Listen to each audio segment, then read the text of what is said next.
Hey Alpha Nurses, I'm Nurse Sandro from alphanursguide.com. This is NCLEX PN Review Lesson 39, Gastrointestinal Medication Questions. You can get my notes on Etsy. Be sure to follow my search to get any updates of new notes. You can follow me on Facebook, Instagram, and TikTok to get any updates. All links are in the description. Without the way, let's get started. Question 1. The client has a PRN prescription for loperamide hydrochloride. The nurse understands that this medication is used for which condition? A. Constipation. B. Abdominal pain. C. An episode of diarrhea. D. Hematase-positive nasogastric tube drainage. The correct answer is C. An episode of diarrhea. Rationale: loperamide is an antidiarrheal agent. It is used to manage acute and also chronic diarrhea in conditions such as inflammatory bowel disease. Loperamide also can be used to reduce the volume of drainage from an ileostomy. Question 2. A client with Crohn's disease is scheduled to receive an infusion of infliximab. The nurse assisting in caring for the client should take which action to monitor the effectiveness of treatment? A. Monitoring the leukocyte count for 2 days after the infusion. B. Checking the frequency and consistency of bowel movements.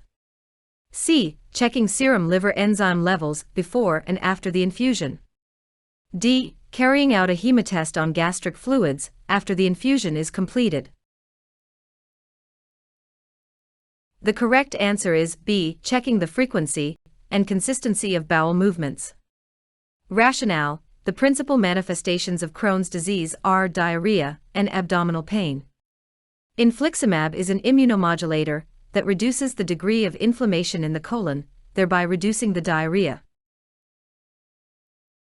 Question 3.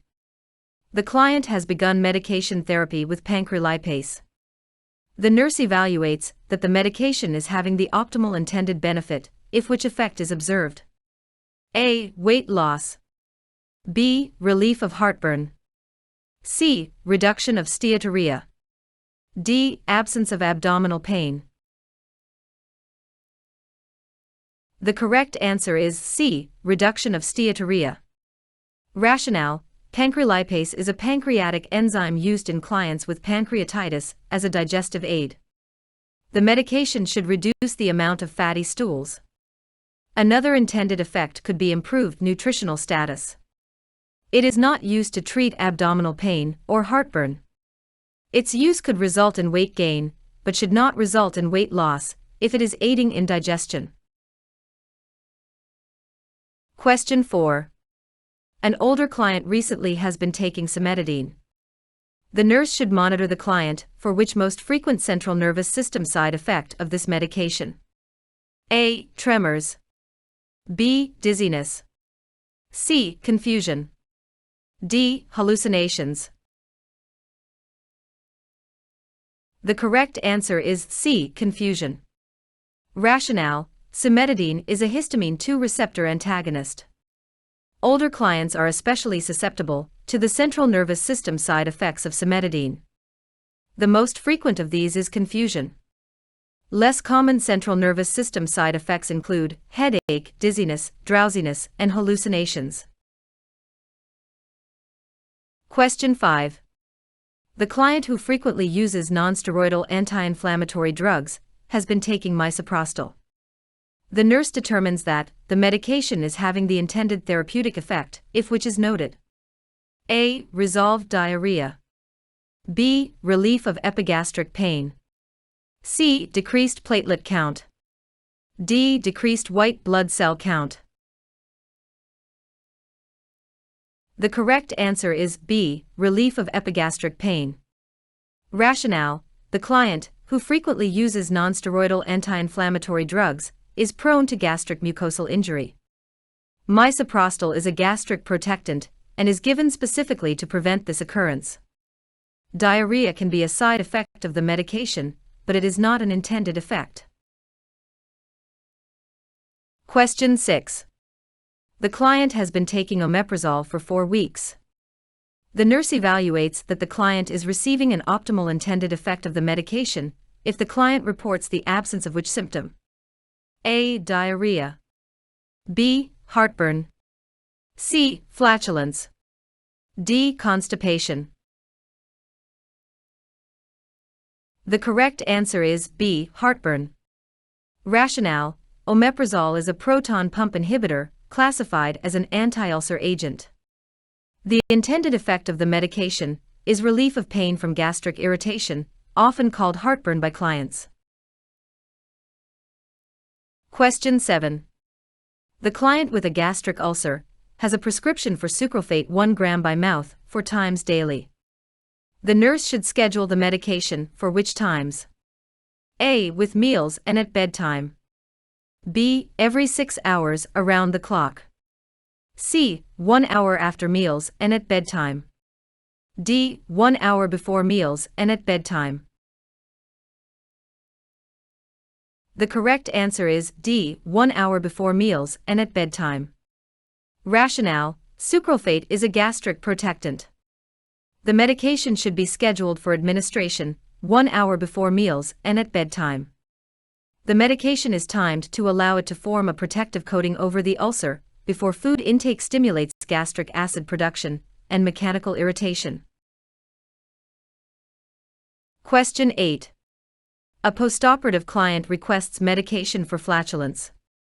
Which medication from the following PRN list should the nurse administer to this client? A. Ondansetron. B. Simethicone. C. Acetaminophen. D. Magnesium hydroxide. The correct answer is B. Simethicone. Rationale: simethicone is an anti-flatulent used in the relief of pain caused by excessive gas in the gastrointestinal tract. Ondansetron is used to treat postoperative nausea and vomiting. Acetaminophen is a non-opioid analgesic. Magnesium hydroxide is an antacid and laxative. Question 9. An adult client with hepatic encephalopathy has a serum ammonia level of 120 micrograms per deciliter and receives treatment with lactulose syrup. The nurse determines that the client has the best response if the level changes to which after medication administration? A. 2 micrograms per deciliter. B. 5 micrograms per deciliter. C. 70 micrograms per deciliter. D. 100 micrograms per deciliter. The correct answer is C. 70 micrograms per deciliter. Rationale: the normal serum ammonia level is 10 to 80 micrograms per deciliter. In the client with hepatic encephalopathy, the serum level is not likely to drop below normal. The most optimal, yet realistic change from the options provided would be 70 micrograms per deciliter, which falls in the normal range. A level of 100 micrograms per deciliter represents an insufficient effect of the medication. Lactulose is administered for its hyperosmotic laxative effect, thus removing ammonia from the colon. The client should also be monitored for hypokalemia, resulting from the severe purging lactulose causes. Question 10. A client with a peptic ulcer is diagnosed with a Helicobacter pylori infection. The nurse is reinforcing teaching for the client about the medications prescribed, including clarithromycin, esomeprazole, and amoxicillin. Which statement by the client indicates the best understanding of the medication regimen? A. My ulcer will heal because these medications will kill the bacteria. B. These medications are only taken when I have pain from my ulcer. C. The medications will kill the bacteria and stop the acid production. D. These medications will coat the ulcer and decrease the acid production in my stomach. The correct answer is C. The medications will kill the bacteria and stop the acid production. Rationale: triple therapy for Helicobacter pylori infection usually includes 2 antibacterial drugs and a proton pump inhibitor. Clarithromycin and amoxicillin are antibacterial drugs. Esomeprazole is a proton pump inhibitor. These medications will kill the bacteria and decrease acid production. That's all I have for this video. Please like, share, Let me know if you have any questions. If not, I'll see you in the next video. Thanks for watching.